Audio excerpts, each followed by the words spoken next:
Savoir s'adapter encore, toujours, encore et encore quand on est pratiquant de sport d'endurance, quand on est un bon salarié, quand on est un bon parent, quand on est un bon citoyen, on doit toujours savoir s'adapter face à la situation à laquelle on traverse.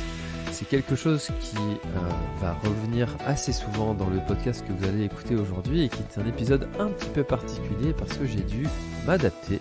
Mon invité de cette semaine a eu un empêchement et c'est l'enregistrement que j'avais en réserve. Le son n'était pas bon et j'ai préféré ne pas vous le publier plutôt que de vous publier un épisode qui est moins bon dans le terme de qualité sonore et c'est un épisode que je vais devoir refaire.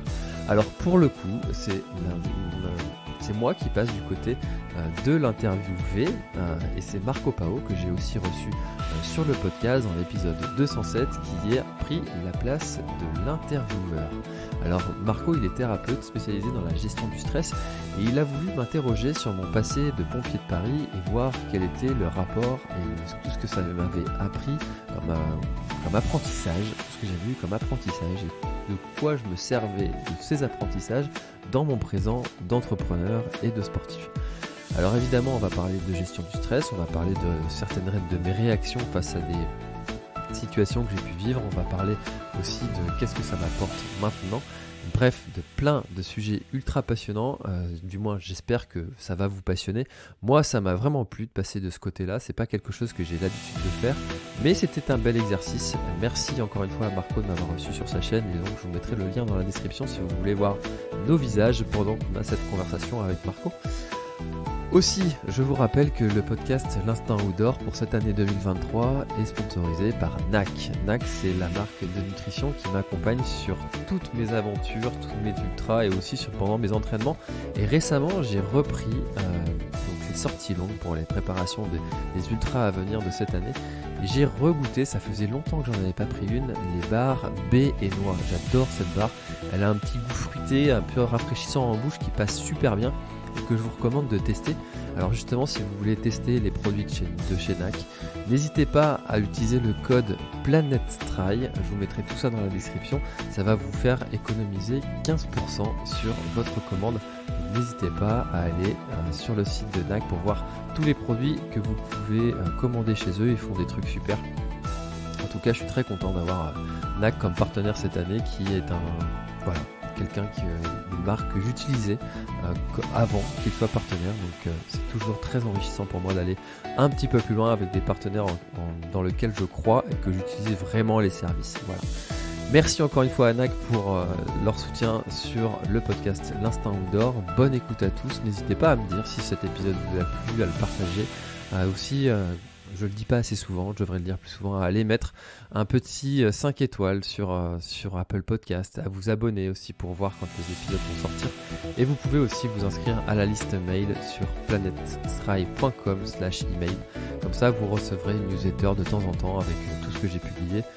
Pas de spam, je vous envoie une newsletter chargée, fournie, mais avec plein de contenu que vous allez pouvoir consulter durant plusieurs semaines. Voilà. Merci beaucoup à tous encore une fois pour tous vos messages d'amour parce que je reçois pas mal de messages de remerciements que les podcasts aident et ça me fait toujours super plaisir. Donc j'espère que cette interview croisée avec Marco Pao qui m'a reçu sur sa chaîne de pompier de Paris à entrepreneur, c'est avec François Hinault, gestion du stress, c'est de tout ça qu'on parle. Bonne écoute, j'ai fait une intro super. Nous voilà en direct. Enfin, voilà. C'est un peu une sorte de remake parce qu'on a eu la première fois un petit problème technique. Donc c'est parti. L'objet de ce live sur cette chaîne, c'est de parler de la gestion des émotions et des outils qu'on peut utiliser au quotidien face à l'adversité qui peut être le cas d'un pompier de Paris, on en parlera plus tard, mais aussi d'un entrepreneur et comment l'entrepreneur va essayer d'utiliser les mêmes outils qu'il utilisait auparavant. Donc, ma première question, elle est simple, c'est « T'es qui, toi ?» Le fameux « T'es qui, toi ?» Comment tu te présentes Ouais. Alors, moi, je suis François. Je suis l'heureux papa de 2 enfants et l'heureux mari d'une femme merveilleuse. J'habite en Bretagne, quelque chose de très important. Comme on l'a vu la première fois, j'aime bien le souligner, le rappeler souvent. Dans mon cursus, j'ai toujours été très sportif, jamais très bon dans un sport, plutôt moyen dans tous les sports. Et ce qui m'a amené à vouloir être prof de sport ou pompier. On pourra en reparler tout à l'heure, mais ma vie scolaire a fait que je me suis tourné vers les pompiers de Paris, donc à 19 ans. Et j'ai fait ça pendant 5 ans, depuis mes 19 ans. Donc maintenant, j'en ai 30, bientôt 35.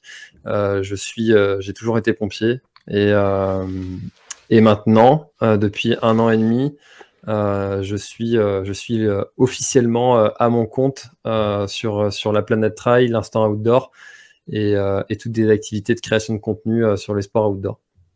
D'accord. Merci pour cette introduction. Alors moi, je vais parler maintenant un peu de toi. C'est du peu que je te connais. Tu es aujourd'hui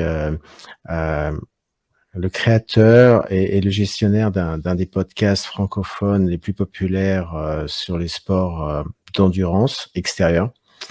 Tu es un organisateur de courses dans ton coin, en Bretagne. Et tu as cette particularité de travailler pour l'instant un petit peu seul, mais beaucoup avec le cœur, ce qui fait que dans certains de tes podcasts, tu as facilement la capacité d'inviter le gagnant de la Diagonale des Fous ou autre, qui montre que les gens te valorisent à bon compte. Ce qui m'intéresse, moi surtout, mis à part le fait que tu sois quelqu'un de gentil et de compétent, parce qu'il y en a beaucoup, c'est surtout c'est un sujet qui est intéressant parce que lorsque tu m'as parlé de ton début en tant que jeune breton qui se demande ce qu'il peut faire et ce qu'il peut passer comme examen, comme diplôme, comme test, on t'a mis face à une difficulté sur les études pour être prof de PS, mais on t'a jamais parlé du test d'aptitude pour devenir pompier de Paris, qui est quand même, d'après moi, une section d'élite. Donc, je voudrais que tu nous en parles un petit peu, parce que je trouve que c'est marrant et que pour beaucoup de gens qui se mettent la pression sur des sujets, on peut voir que, en fait, sans minimiser le test d'entrée pour être prof de PS en France, prof de sport, et d'être pompier de Paris, il y a d'après moi quand même un écart de difficulté. Voilà, c'est mon avis, je prends ma responsabilité. Allez-y, chargez-moi. Mais c'est mon avis. Donc je voudrais que tu nous parles un petit peu de ça.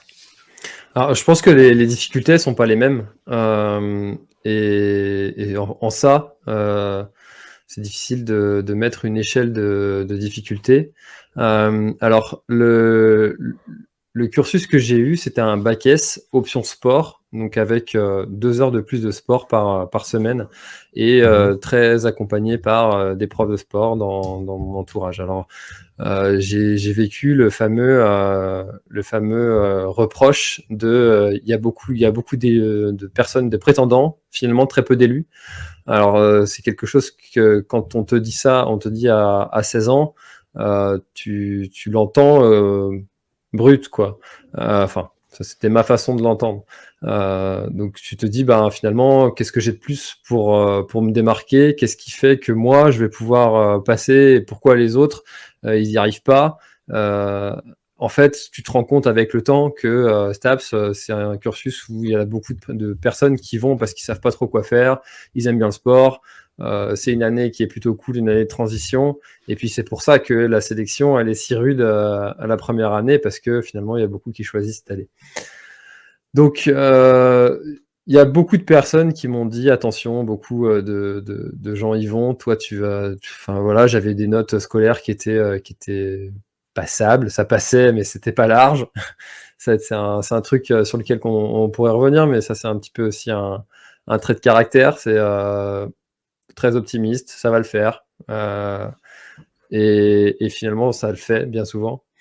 Donc, par contre, la différence, c'est que les pompiers, le seul élément qui n'était pas mesurable, c'était l'entretien. Là, ça se passe bien, ça se passe pas bien. Un entretien, un oral, d'un bon feeling avec des examinateurs, ça peut vite changer.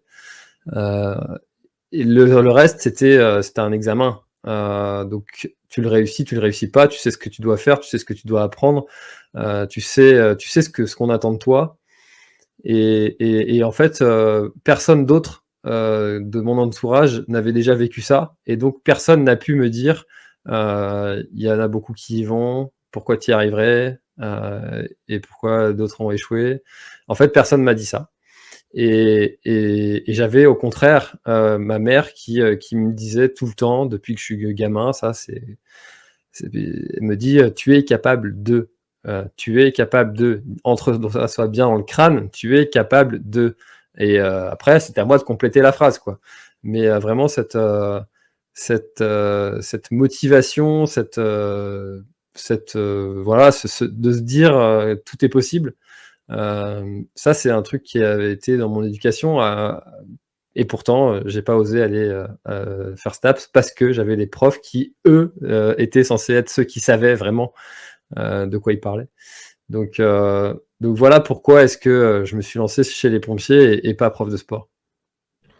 C'est quand même génial parce que on voit quand même que parce que on n'a pas mis d'ancrage et d'idées négatives à un jeune homme, en fin de compte, il a réussi quelque chose qui est beaucoup plus dur en fait. Et c'est là le pouvoir. Et on glisse automatiquement sur la préparation mentale, de dire que il y avait c'est comme le sol du champ d'un agriculteur. Le terrain était fertile, les personnes avaient dû t'emmerder à mettre des barbelés partout, entrant dans le truc plus compliqué qu'il est. Tu avais vu qu'il y avait des objectifs, que tu t'entraînes pour. Bon, il y avait des variables inconnues, bien entendu, mais il n'y avait pas ces charges, ces autorités qui te disaient tu vas pas y arriver. Pourquoi toi tu vas y arriver, quoi.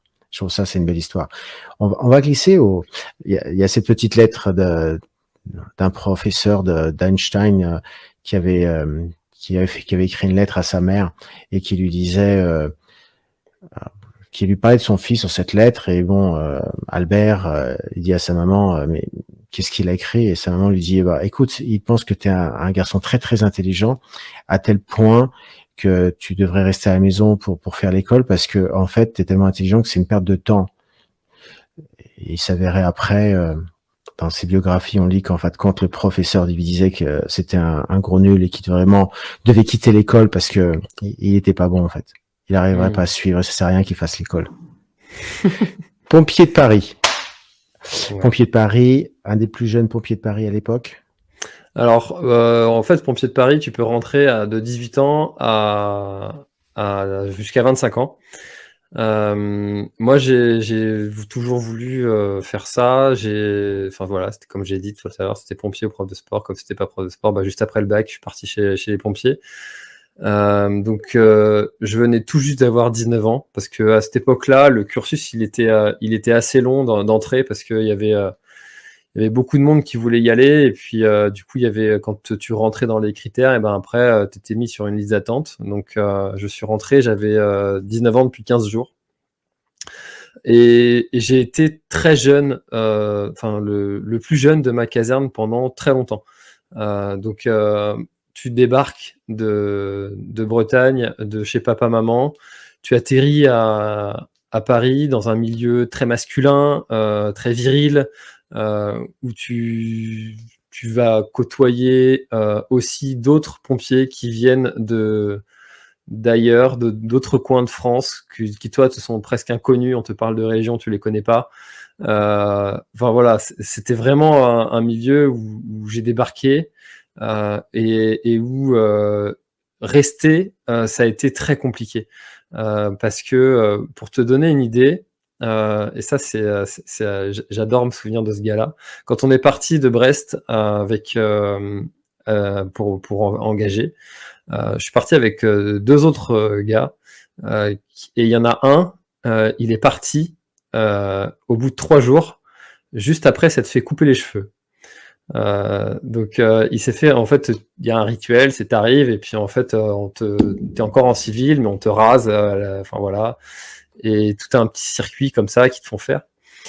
Et lui, en fait, rien que le fait de se faire couper les cheveux, ou d'avoir vu ce rituel, d'avoir vécu ça, il a dit stop, c'est plus pour moi. Donc il a tenu 3 jours. forcément, dans ce cursus qui dure 2 mois, et ben, il y en a qui partent au fur et à mesure. Et puis, forcément, tu passes par des moments de remise en doute, de remise en question. Pourquoi ils me font ça? À quoi ça sert? C'est débile. C'est militaire. Enfin, je mérite pas ça. Et puis au final, tu essayes de trouver un sens à tout ça, et puis tu développes une résilience. Et puis ça passe, et puis ça t'endurcit. Tu comprends qu'il y a certaines choses qui effectivement sont débiles parce qu'on te les fait vivre, parce que eux l'ont vécu et que on doit faire vivre ça à tout le monde. N'empêche que ça endurcit, et que en fait tu comprends que quand on te fait vivre ça, bah c'est aussi parce que quand le bip il sonne la nuit, et que la dernière chose que tu as envie c'est de te lever, c'est que t'as pas le choix, faut y aller. Et si t'es pas capable de faire des choses pour lesquelles t'as pas le choix, et dès le départ, dès la formation, alors qu'aucune personne n'est en danger, si ce n'est toi, si tu dépasses tes limites. Mais en fait, c'est là le sens de tout ça, et voilà, faut prendre ça comme un jeu, et finalement ça se passe bien.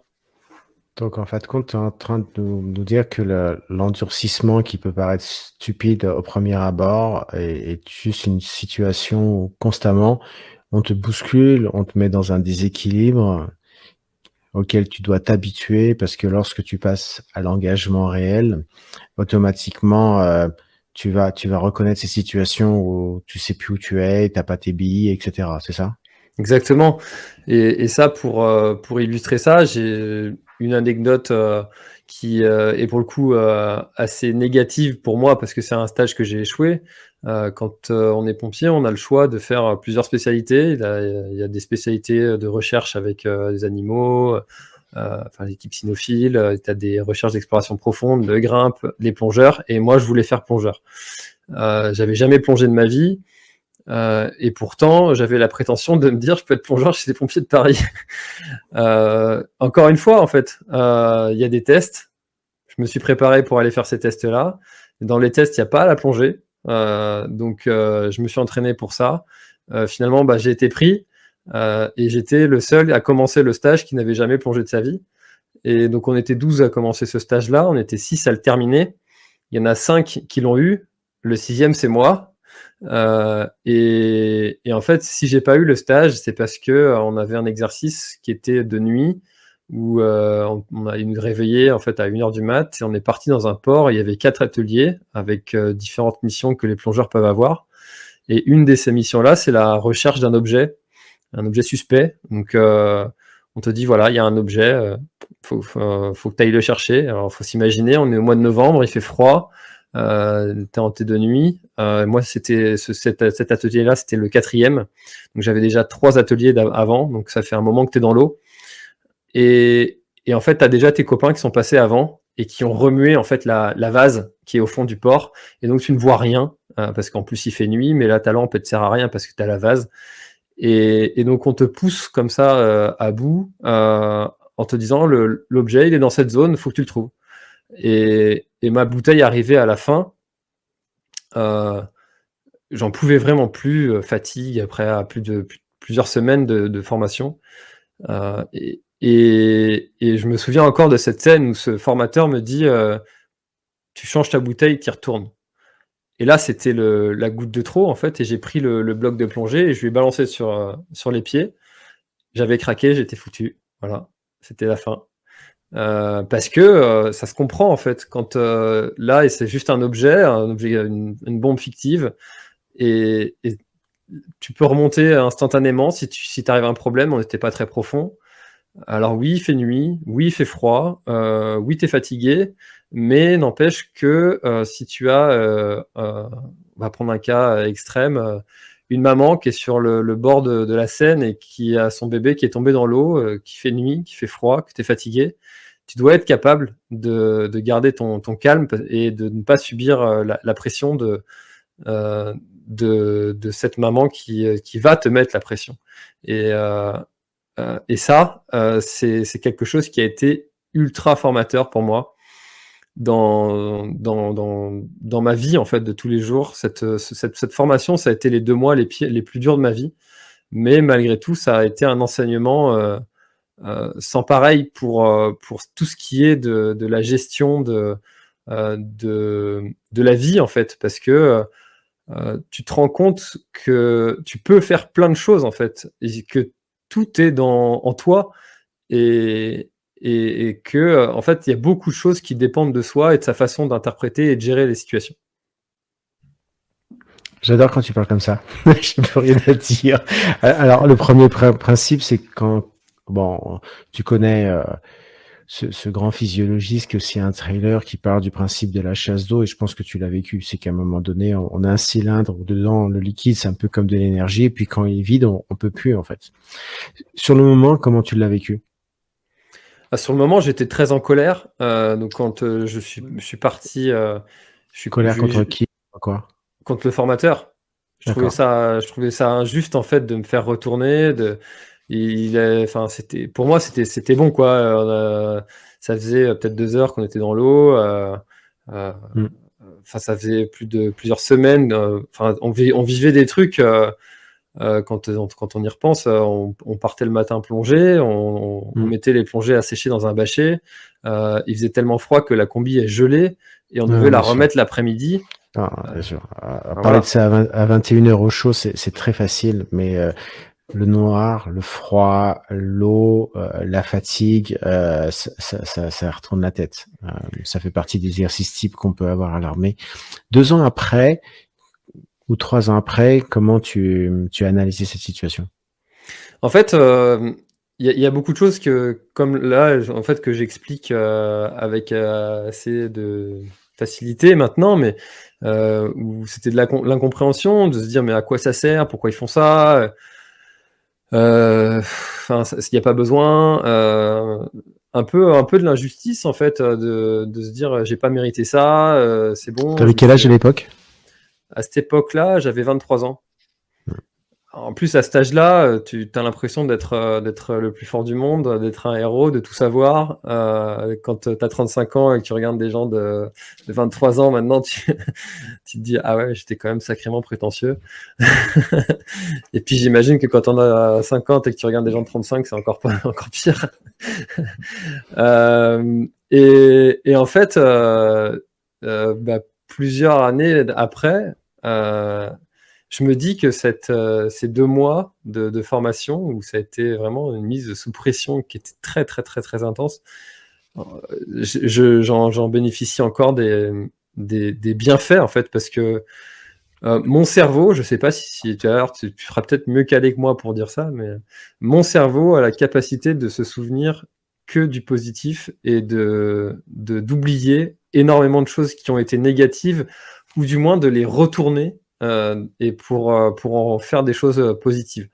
Donc tout ce qui m'est arrivé d'ultra négatif, j'ai une capacité assez énervante pour certaines personnes de l'oublier, en fait, et de vivre avec très facilement. Tu vois, je prends l'exemple le plus récent. Ma fille s'est fait opérer il y a un peu plus d'1 an du cœur, 2 fois, à 5 semaines. C'est quelque chose que j'ai très vite, très bien vécu. Parce que enfin voilà, c'était pas possible que ça se passe mal. Voilà. Donc voilà, je sais pas. Du coup, c'est peut-être toi qui vas nous le dire, ça. Non. Et tu penses que c'est lié à ton éducation? Est-ce qu'à la maison, quand tu étais un enfant, on t'amenait plutôt vers ce terrain-là? Je sais pas, je saurais pas vraiment dire si c'est lié à l'éducation. Alors souvent, il y a toujours cette philosophie sur les personnalités innées et puis après sur son environnement. Quand on est dans un environnement stable et sécurisé, avec une propension à voir du positif, on est construit après comme ça. Il y a un très bon film fait par Lelouch il y a plus de 30 ans où il y a Bakri et Bernard Tapie, et il y a une histoire sur tous les deux ils ont le cancer Et donc, il y a Bakri, qui est évidemment un anxieux, qui a une chance sur 2 de survivre de son cancer. Et puis, il y a Bernard Tapie, qui a aussi une chance sur 2 de survivre de son cancer. Et il y en a un qui dit, Bernard Tapie, évidemment, il dit, une chance sur 2, mais c'est fait, quoi. C'est bon, c'est tranquille, je suis sorti d'histoire. Évidemment, le Bakri sous anxiolytique était plutôt du genre. Donc, bon, c'est très compliqué. Il y a beaucoup de théories là-dessus. Et puis, bon, c'est sûr que l'environnement éducatif peut aider à te mettre dans un état d'esprit positif et à aider. Mais après, il y a des choses qui sont innées, puis on construit, quoi.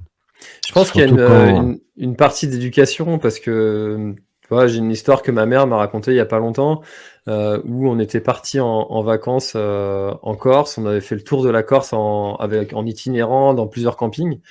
Et puis ma mère m'a dit oh là là, à cette époque-là, on était quand même sacrément ambitieux parce que financièrement, on savait pas comment on allait faire pour revenir. Ouais. Donc il y a quand même quelque chose. Ça me fait penser aux vacances d'enfance de Kylian Jornet qui traversait les Pyrénées avec un vélo et un sac à dos et sa maman derrière. C'est ça. Pompier, gestion du stress. Et donc aujourd'hui, cet échec t'amène, pour revenir à ça, parce que c'est important de parler des échecs, parce que dans notre culture, on conceptualise les échecs comme un truc qu'il faut oublier et qu'il faut cacher sous la terre. 2-3 ans après, en tant qu'entrepreneur, ce moment-là, tu le gères comment? Et si t'en tires une force, c'est comment? Alors, dans ma vie d'entrepreneur, il y a quand même une composante de gestion de stress et surtout d'émotion qui est à prendre en compte et qui est pas simple. Et ça, toutes les personnes qui ont une visibilité sur les réseaux l'ont vécu, le vivent, et ceux qui disent qu'ils ne le vivent pas, ce sont des menteurs. C'est le fait de subir des commentaires négatifs, des avis négatifs. Tous les restaurateurs qui sont sur TripAdvisor et qui ont des notes négatives le vivent mal parce que c'est violent. On n'est pas fait pour vivre ça. On n'est pas fait pour être mal aimé. En général, en plus, si on a envie de partager ses connaissances et sa passion, c'est dans un vrai esprit de partage. Si c'est pas sincère, ça se sent et ça ne dure pas. Donc quand on a l'impression de faire les choses bien et qu'on se fait détruire, et ben les premières fois ça fait mal, et ça aussi c'est quelque chose qui est à apprendre et à appréhender et à apprendre à gérer. Donc ça aussi ça a été un apprentissage alors je sais pas si c'est les pompiers qui m'ont aidé à ça, le fait de relativiser, le fait d'essayer des fois de comprendre la personne qui envoie ce commentaire ou de se dire en fait moi ce qui m'a aidé et j'ai aucune honte à le dire, c'est de me dire que cette personne là c'est un pauvre type qui me connaît pas. Voilà, je l'insulte. C'est ma façon de me protéger. J'essaye pas de le comprendre quand c'est pas constructif. Ce que je nous dis, c'est qu'en fait, quand ce rejet, à un moment donné, sur une tâche précise faite par l'institution des pompiers de Paris, maintenant tu l'utilises comme un gilet pare-balles lorsque d'autres personnes te rejettent. C'est ça? Complètement. Okay. Alors, je faisais un métier de commercial avant et les rapports entre nous étaient assez agressifs. Voire entre compétiteurs, ça pouvait se bousculer le soir lorsqu'on pouvait se croiser dans une boîte de nuit ou un bar. Et en fait, ce que j'ai appris, c'est que souvent dans le chemin de sa vie, la première fois que t'es pris dans un procès ou t'es pris dans un truc comme ça, tu peux regarder le plafond en disant qu'est-ce qui m'arrive, mais au bout de la 3e fois, tu fais ça me touche pas.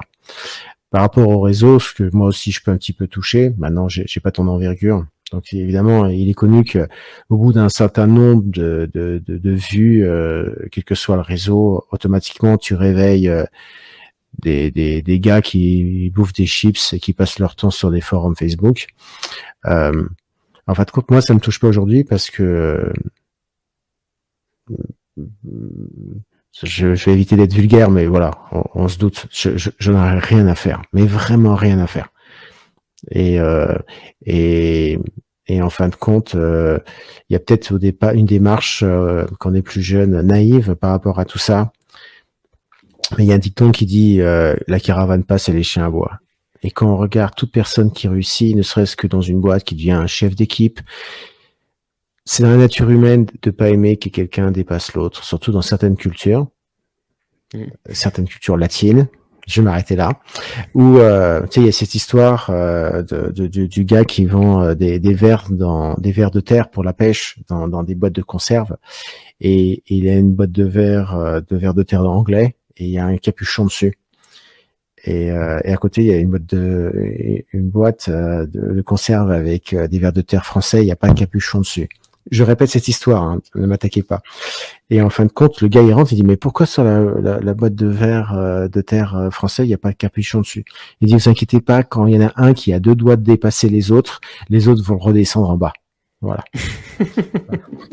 C'est méchant, mais généralement il y a une nature humaine qui est voilà. Tu sais ma passion pour la médecine évolutionniste, qui fait que on est dans un groupe, et dans un groupe on veut arriver à être accepté par le groupe, et en même temps plus ou moins proche du leader, ou d'être le leader suivant sa nature. Mais on n'aime pas être derrière. Donc quand quelqu'un va un peu trop vite, il y a des réflexes primitifs à ne pas trop aimer ça. D'où la critique. Et puis on s'expose, on prend des risques comme on en a pris, et comme j'en prends tout de suite. Mais moi je m'en tamponne, en fait. Je m'en tamponne. Et puis maintenant, quand tu lis des trucs comme la biographie de Michael Jordan, il utilisait justement ça comme énergie. Et c'est vrai que dans ce que j'ai pu faire, certaines fois, quand un gars me disait tu vas pas y arriver, machin vidéo, s'il y avait pas de meilleure vitamine C, quoi. Alors on va me dire que c'est pas très bien, c'est pas très sain pour l'esprit, et tu peux le voir en sport pareil. Il y a rien de mieux de penser que le gars qui va dire mais tu vas jamais arriver. Ah ouais, tu pars faire telle course, mais c'est sûr, il dit ça au bureau, c'est sûr que tu vas pas y arriver, c'est pas possible. Tu t'es vu ou quoi? Et tu y penses, et en fin de compte, ça te donne une adrénaline. Mais maintenant, après utiliser ça tout le temps, c'est pas ça. Mais c'était la technique de Michael Jordan, où des fois, il regardait quelqu'un dans le public, il disait, pourquoi il me regarde bizarrement? Et il se mettait à s'énerver sur lui, et ça lui donnait un enclin d'énergie. Mais encore une fois, je répète que c'est pas super bien. Pompier de Paris, stress, raconte-nous, qu'est-ce qui t'a pu te surprendre, te bousculer, comment t'as pu gérer ton stress par rapport à tout ça? Alors, il y a une petite anecdote où j'ai eu à justement gérer une situation qui était pas simple, stressante. Enfin, il y en a plusieurs, mais on pourrait y passer la soirée. J'ai donc les pompiers, donc c'est un milieu qui est très hiérarchisé, et la toute première formation qu'on fait, la formation de base, permet d'avoir le rôle de celui qui fait suivre le tuyau quand on doit aller au feu. Donc on appelle ça un servant. Il est juste derrière le chef d'équipe qui lui tient la lance. Donc lui, son rôle, c'est de tirer, de faire suivre, et puis de regarder si tout autour ça se passe bien, et voilà. Donc c'est un rôle qui est très important. Il y a finalement pas, c'est pas un rôle sous, même si c'est hiérarchisé, c'est aussi important que celui qui tient la lance. Et donc moi, j'étais celui qui tient la lance. Et donc on part dans cette maison. Le feu est à notre portée, on commence à avancer, je l'éteins, enfin on commence à l'éteindre, et là je veux progresser, je tire sur mon tuyau, je me retourne, il n'y avait plus personne derrière moi. Donc là, première réaction, c'est il a le tuyau est bloqué, il a voulu retourner et un peu plus loin pour essayer de débloquer, il va revenir. Ce qui normalement se fait pas, parce que on appelle ça un binôme indissociable. On reste toujours collé, quasiment. Et donc, faut s'imaginer dans un milieu où tu vois à peine ta main, il fait nuit, il fait chaud, et là, le fameux gars ne revient pas. Donc là, la première réaction, c'est de l'inquiétude. Je me dis mince, il lui est arrivé un pépin. Donc là, la procédure, c'est d'essayer de toucher un peu tout ce qu'on peut sans trop bouger avec son pied, d'essayer de faire des grands mouvements pour voir si on ne va pas toucher quelque chose.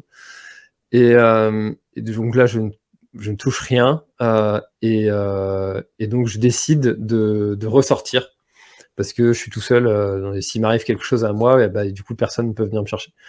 Donc je décide de sortir, et là, en fait, je me suis rendu compte que ce gars-là avait été pris de panique et avait été sorti. Il s'était levé, chose qu'on fait pas non plus.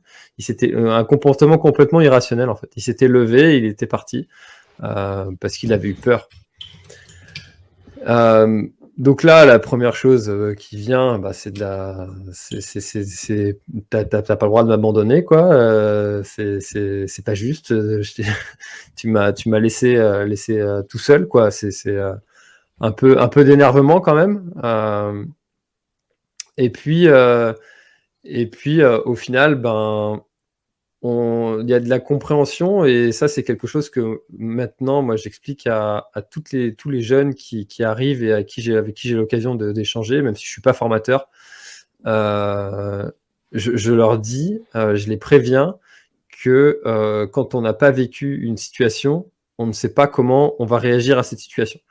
Je prends souvent l'exemple de ces personnes qui disaient pendant les attentats, ouais, moi, si ça m'arrivait, le gars, je lui saute dessus, blablabla, blablabla. Bon, en réalité, je pense que s'ils étaient dans le Bataclan, ces gens-là, il y en a pas beaucoup qui auraient réellement sauté sur les terroristes. Parce que, en fait, dans ces situations-là, c'est très violent, et tant qu'on n'a pas vécu, ben, on a beau s'entraîner, se préparer, quand c'est réel, on peut être traumatisé, on peut être choqué, on peut être marqué à vie pour certains, de voir, je sais pas, par exemple, quand on fait un massage cardiaque, voir les yeux de quelqu'un qui te regarde.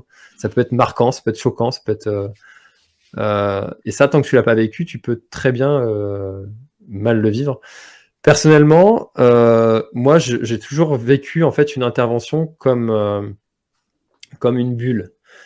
Et cette bulle, elle est composée de plusieurs choses, plusieurs éléments. Il y a une tenue qui est clairement identifiable dans la société, tout le monde reconnaît cette tenue. Donc quand tu arrives, les gens, en se regardent de toi, ils savent qui tu es, ils savent ce que tu fais, ils savent pourquoi tu es là. La deuxième chose, c'est que tu arrives avec un équipement. Donc tu es formé à utiliser cet équipement, et ça c'est une des composantes et ça on pourra y revenir tout à l'heure sur le lien entre pompiers et l'entrepreneuriat, entre le côté formation et le côté adaptation. La troisième chose, c'est le véhicule. Tu arrives avec ton gros truc qui fait du bruit, et puis tu arrives en force, quoi. La force, c'est aussi d'être en équipe. Donc tu as toutes ces composantes en fait qui fait que tu arrives dans une bulle. Et je pense que cette bulle, on peut se la créer dans tous les milieux dans lesquels on évolue. Par exemple dans le sport, au départ d'un trail, parce que c'est le sport que je maîtrise le plus, on peut se créer cette bulle avec... Moi, j'ai une tenue que j'appelle la tenue de super-héros. C'est une tenue qu'on va mettre uniquement pendant les trails. Il y a aussi des odeurs quand on va mettre certaines crèmes qu'on va utiliser dans... Enfin bref, on va faire appel à tous ces sens. Donc on peut aussi écouter une musique qui nous fait du bien. D'ailleurs, si l'UTMB utilise cette musique-là précise au départ et qui fait vibrer, qui donne des émotions, c'est pas pour rien. Ils ont à cœur d'avoir ce spectacle et cette transmission d'émotions.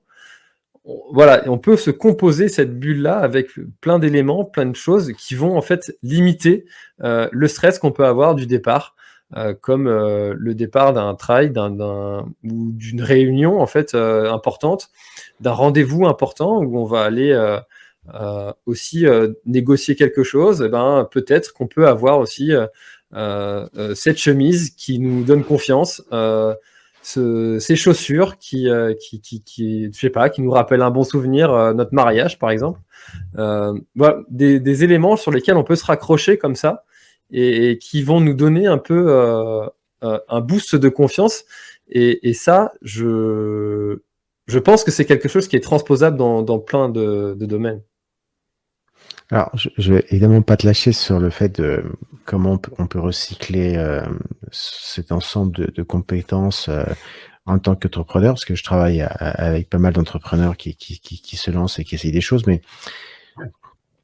pompier de Paris, est-ce que tu as déjà eu le doute, la peur de pas savoir qu'est-ce que je fais? Je vais à gauche, je vais à droite. Je suis pas sûr sur un massage cardiaque. Évidemment, on va pas aller dans des exemples sordides, on n'est pas là pour ça, mais par rapport à ce qui se passe dans l'esprit, est-ce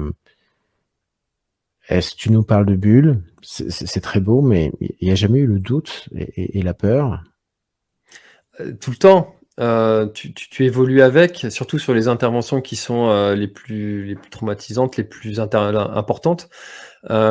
Maintenant, en fait, il y a quelque chose qui, à mon avis, est transposable dans le milieu de l'entrepreneuriat, c'est que tu as cette formation, ce socle que tu as, c'est tes compétences que tu peux utiliser quand on a besoin, toutes ces ressources que tu peux trouver, soit tu peux aller les chercher, soit tu les connais, voilà. Donc ça, c'est typiquement la formation. Maintenant, en fait, en formation, on peut pas te simuler un accident de voiture avec une maman, ses 2 enfants, le papa qui est toujours en vie et tout le monde qui est voilà. Ça, on peut pas te le simuler. Donc la grande capacité, à mon avis, à avoir, c'est la capacité d'adaptation. Et pour avoir une capacité d'adaptation, je pense qu'il faut se challenger, se défier, se sortir un petit peu de sa zone de confort, la fameuse zone de confort, ou du moins étendre cette zone de confort petit à petit, sans trop vouloir en faire. Et au final, en fait, on va développer une capacité d'adaptation qui va nous permettre de toujours savoir réagir en gardant son calme, en gardant un optimisme. On va trouver une solution. Si j'y arrive pas tout seul, je m'entoure, on réfléchit à plusieurs, on recule, on prend du temps, on respire. Moi, j'aime bien l'exemple, c'est dans Good Doctor, pour ceux qui connaissent la série de Sean, qui est un autiste et qui a son frère qui lui donne le conseil des 3 bougies, comme si tu étais en train de souffler sur 3 bougies. Tu respires 3 fois comme si tu éteignais 3 bougies. Voilà. Maintenant, cette situation-là, ce truc-là, ce petit les 3 bougies, j'y pense. Et quand tu es dans cette situation-là qui est un petit peu stressante, je pense que c'est important aussi de prendre un peu de recul et d'essayer de relativiser, de se dire que si nous on le fait pas, eh ben personne d'autre ne le fera.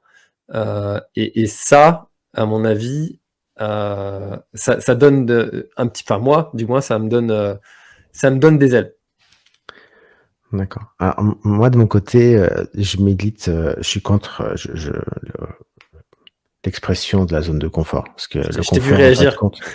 C'est le confort, en fait, c'est l'utilisation de son courant parasympathique du système nerveux autonome, c'est-à-dire le moment de repos et de la reconstruction.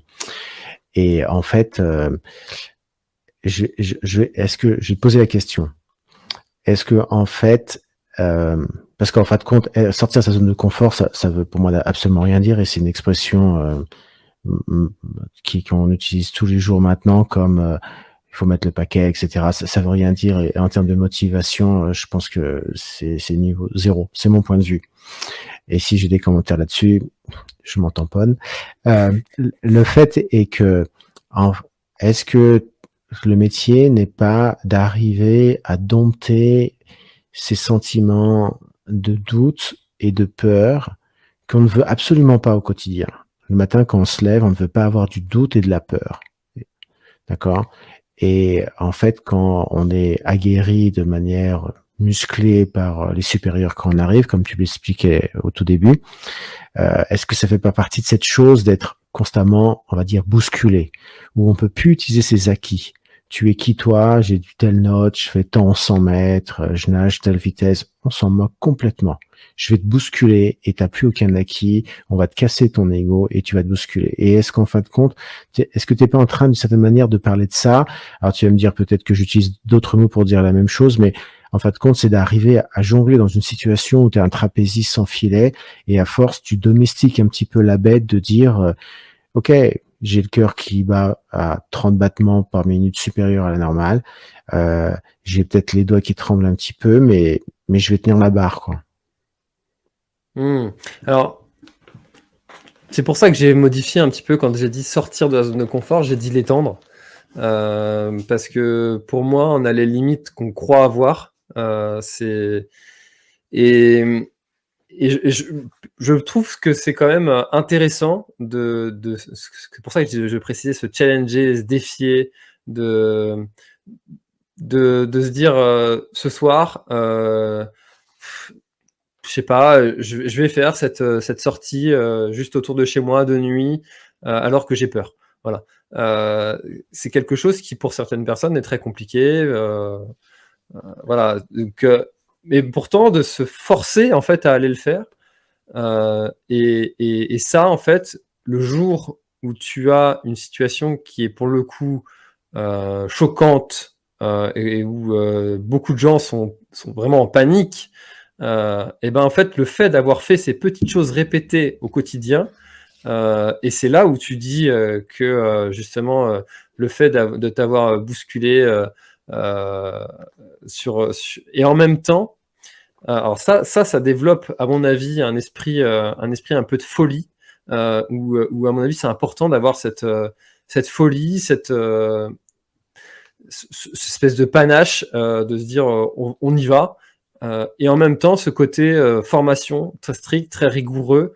Tu vois, par exemple, le côté très strict, très rigoureux, et qui est juste utile, c'est une cantine. Ça n'a aucun sens. C'est une cantine, c'est très austère, c'est les chaises, les unes à côté des autres, elles sont alignées. Par contre, si tu ajoutes un petit peu de folie, finalement, tu peux avoir un restaurant qui est tout à fait chic, qui est tout à fait cosy, qui est agréable, où tu as du plaisir à y aller. Et en fait, c'est l'association de ces deux choses-là, l'utilité avec la folie, justement. Je trouve que c'est un petit peu ces deux choses-là qui font que tu vas pouvoir t'en sortir et puis avoir aussi le résultat que tu as envie.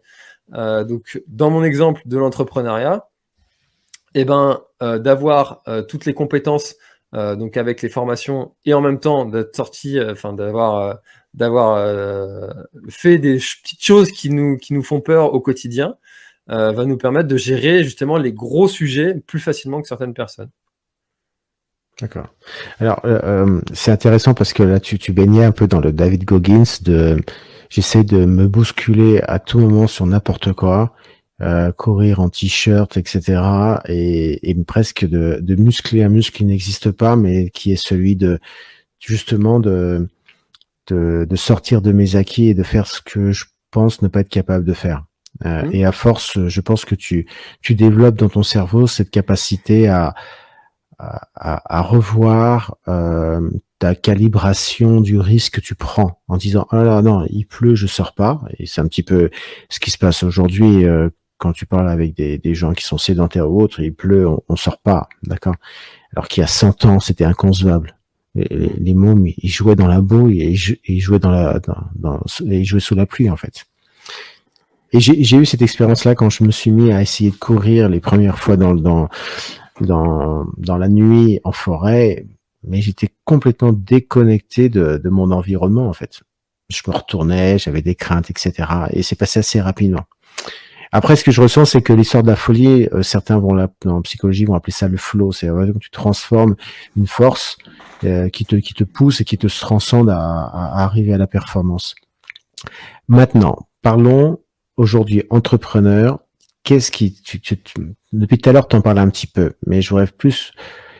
Qu'est-ce qui te permet d'avancer par rapport à ton passé en tant qu'entrepreneur? Aujourd'hui, donc tu es le patron d'un des plus grands podcasts francophones de sport d'endurance. Tu as Planète Trail, tu reçois du monde, tu es organisateur de courses, tu interviens dans différentes circonstances, tu arrives à attirer pas mal de monde derrière toi. Planète Trail, podcast, comment tu arrives à réutiliser tous tes outils aujourd'hui? Je vais te donner un exemple qui, pour moi, est peut-être l'un des plus parlants et surtout le plus récent en termes de gestion de stress que j'ai pu vivre. Contexte, Diagonale des Fous, l'une des courses les plus réputées au monde, où moi, c'est la course qui me fait rêver. Après, quand j'ai fait ça, je peux mourir tranquille. Alors, je t'interromps parce qu'il n'y a pas que des coureurs à pied. C'est dans l'île de la Réunion, donc c'est une course dans la jungle. On passe de 0 à 30 degrés. C'est 100% d'humidité. L'ambiance, c'est un peu Jurassic Park, Greystoke, Tarzan. Voilà, c'est des gros dénivelés, c'est des montagnes pas possibles, avec des gros cailloux qu'on va pas voir à la forêt de Fontainebleau. Donc c'est assez extrême et assez technique en fait. Et sur cette course-là, qui est donc l'une des courses les plus réputées au monde, enfin, voilà, il y en a peut-être 3 qui vont avoir le même standing. Il y a le meilleur speaker au monde, qui n'est autre que Ludovic Collet, et qui est devenu en fait un ami. Mais moi, je suis allé le voir sur la ligne d'arrivée parce que j'avais fini ma journée. Il était 22h. Et là, donc Ludovic, qui animait en fait l'arrivée, il avait des arrivées de coureurs qui arrivaient au fur et à mesure. Il était avec un autre animateur, et là il dit au micro, écoute, alors j'ai plus son prénom, on va l'appeler Gérard. Écoute Gérard, il y a François qui est là, et ça lui dirait bien de faire notre métier de speaker sur les courses. Moi, je vais aller me chercher un café et puis on va le laisser animer. Voilà. Donc là, tu as plus de 300 personnes qui sont là sur la ligne de départ. Tu as des gens qui attendent cette arrivée depuis X temps et le speaker qui t'accueille, c'est un moment, c'est un événement. Et toi, tu es celui qui a la responsabilité d'être à l'animation d'une des courses les plus réputées au monde d'un coup comme ça, alors que j'ai animé qu'une seule course avant. Donc, expérience proche de 0. Mais, qu'est-ce qui se passe derrière si on voit que ça, effectivement, j'ai pas beaucoup d'expérience en animation, mais j'ai discuté avec plus de 200 personnes sur mon podcast. J'ai échangé avec je ne sais combien de coureurs pendant des courses. Je suis intervenu en tant que consultant pour la région pour proposer des idées pour développer le trail. Il y a eu tout un tas de prises de parole comme ça en public. J'ai fait si on prend l'expérience des pompiers, j'ai aussi animé quelques formations. Bref, il y a eu plein de petites choses avant qui ont fait que finalement cette expérience-là, je me suis dit, eh ben allez, on y va. Voilà. Et donc j'ai pris le micro et c'est parti. J'ai accueilli les gens. J'ai pas placé ma voix comme il faut, comme fait un bon speaker. Il y a plein de choses qui étaient complètement imparfaites. Mais ça n'a pas été oh non. Voilà, j'ai pas fui. Et puis je me suis dit, c'est une opportunité de fou, on y va, quoi. Donc tout ça pour dire, en fait, je pense qu'on voit une situation en se disant comment il arrive à faire ça là, alors qu'il n'a jamais fait ça. Oui, mais si on voit tout ce qui a été fait avant, en fait, pour en arriver là, et ça, je pense que c'est quelque chose aussi qui est important de se remémorer soi-même. Qu'est-ce qu'on a vécu ? Qu'est-ce qui peut nous aider à faire que telle ou telle situation, on va bien la vivre ? Je prends l'exemple souvent de Guillaume Artus qui a fait la Via Alpina, c'est toute la chaîne des Alpes plus de 2500 km, je sais même plus combien c'est, 2500 ou 4500, je sais plus, mais c'est énorme. 2500, je crois. Et en fait, il avait visualisé toutes les scènes qui pouvaient lui arriver avant que ça puisse se produire et comment est-ce qu'il allait réagir sur ces scènes-là.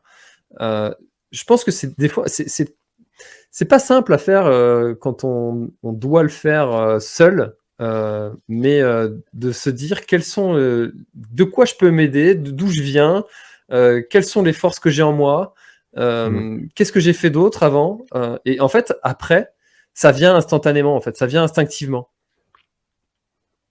En fait, ce que je pense sur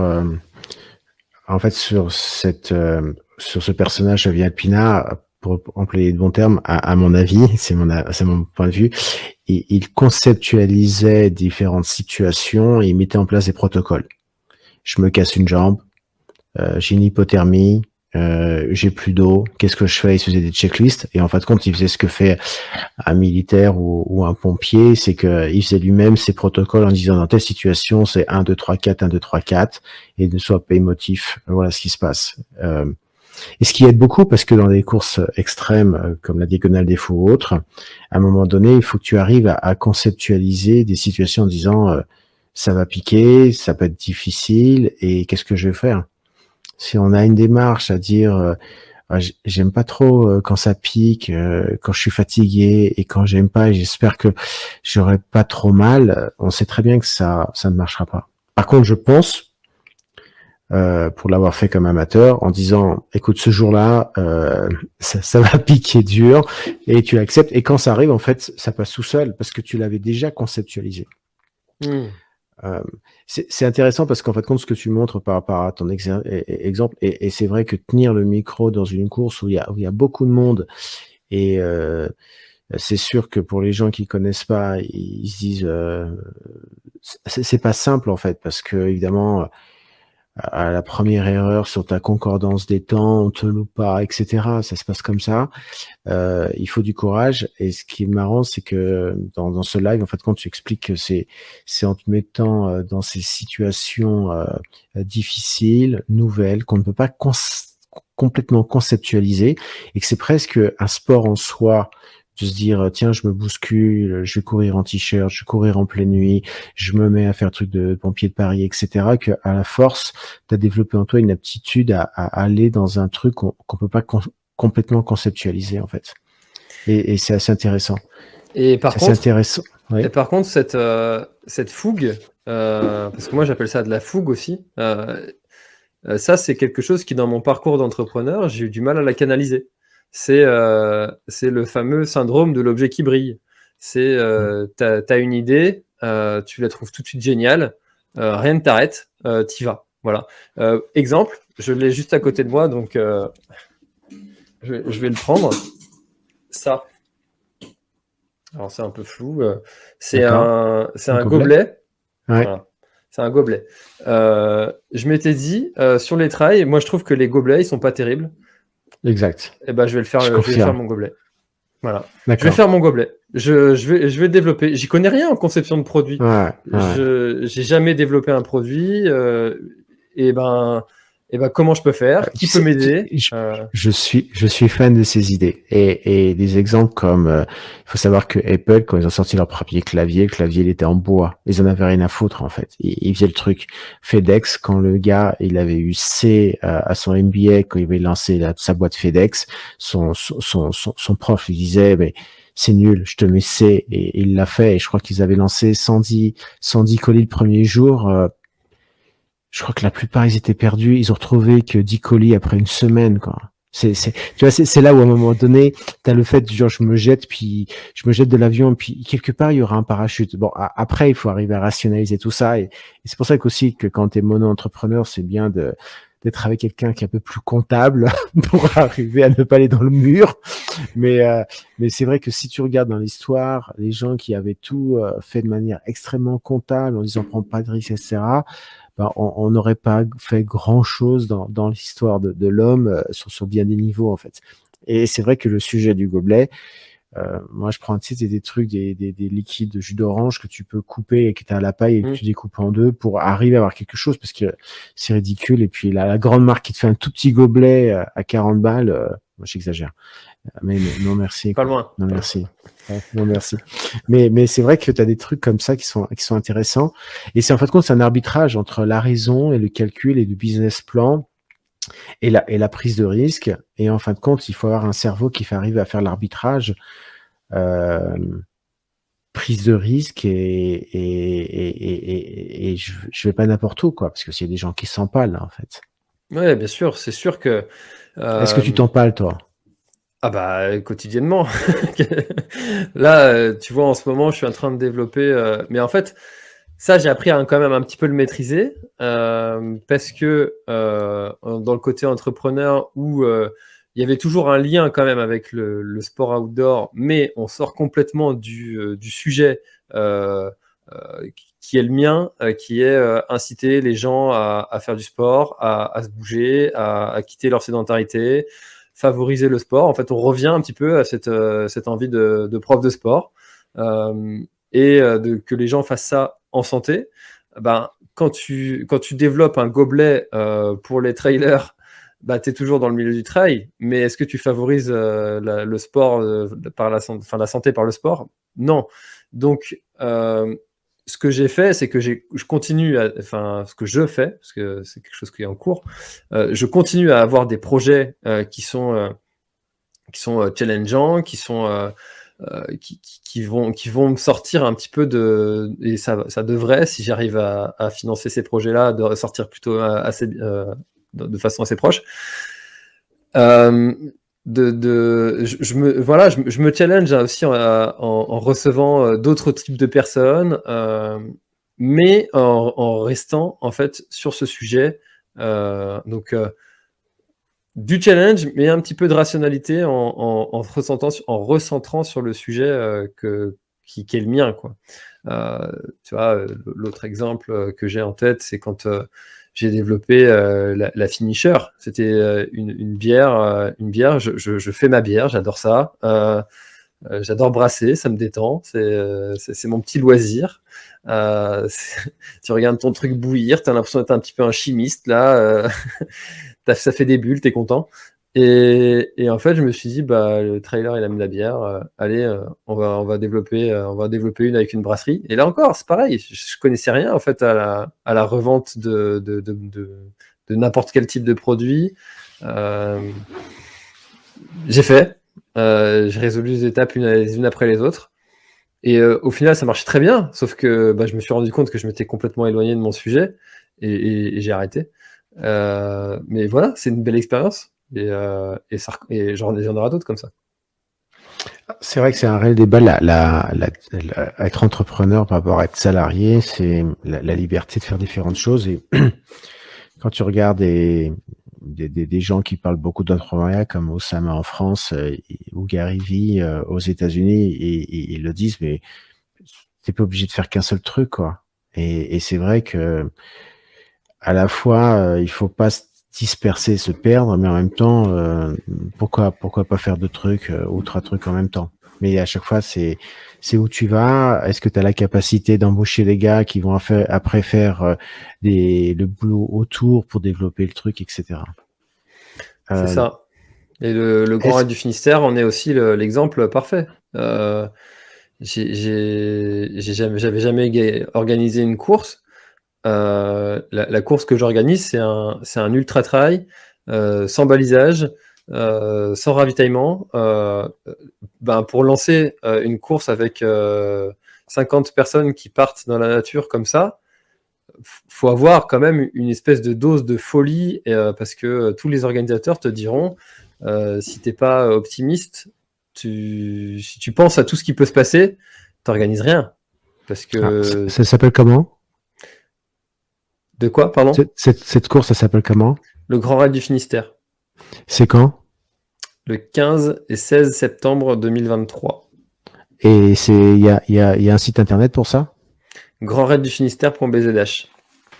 Et c'est quoi les différents formats de course, s'il te plaît? Alors, tu as 166 km avec 3400 de dénivelé à parcourir en moins de 31 heures. Donc, une volonté de niveler le trail par le haut, de s'inspirer des meilleurs.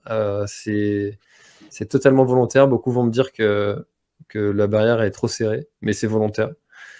Et je l'assume. Ça veut dire qu'il y a combien de DNF, de gens qui passent pas la ligne d'arrivée? Alors là, ils étaient l'année dernière 46 au départ. Il y en a 33 qui ont fini. Il y en a 31 qui sont dans les délais. Donc c'est honnête. Mais en même temps, c'était vraiment des gens, un public expérimenté. Donc j'ai hâte de voir l'édition suivante, sur combien on sera. D'accord. Rappelle-moi ton podcast et où on le trouve. Alors, l'instant outdoor, visible sur toutes les plateformes de podcast, Apple Podcast, Spotify, Deezer, Google Podcast, bref, absolument partout là où ça vous fait plaisir de l'écouter. Et aussi sur YouTube. Donc là, on peut retrouver La Planète Trail sur YouTube, Facebook, Instagram. Et c'est là-dessus, en fait, que je communique le plus l'ensemble des contenus que je peux partager. Tu as remarqué que d'ailleurs mon ton un petit peu KGB, j'étais en train de te faire parler de toi. Et qu'est-ce que tu veux arriver aujourd'hui? Tu veux arriver à quoi aujourd'hui? Aujourd'hui, le message que j'ai envie de faire passer, c'est vraiment un message de favoriser le sport tout en restant en santé, que les gens aillent vers le sport, c'est surtout s'ils sont dans des situations qui sont compliquées de leur vie. C'est un petit peu ça vers lequel je me tourne en ce moment, sans trop en dire, parce que le projet n'est pas encore abouti, mais de favoriser la santé par le sport et d'essayer de dédramatiser un petit peu toutes les barrières qu'on peut se mettre. Et c'est l'objet de mes propres défis. Et le plus récent, c'est celui de 105 km qui date d'il y a 4 jours.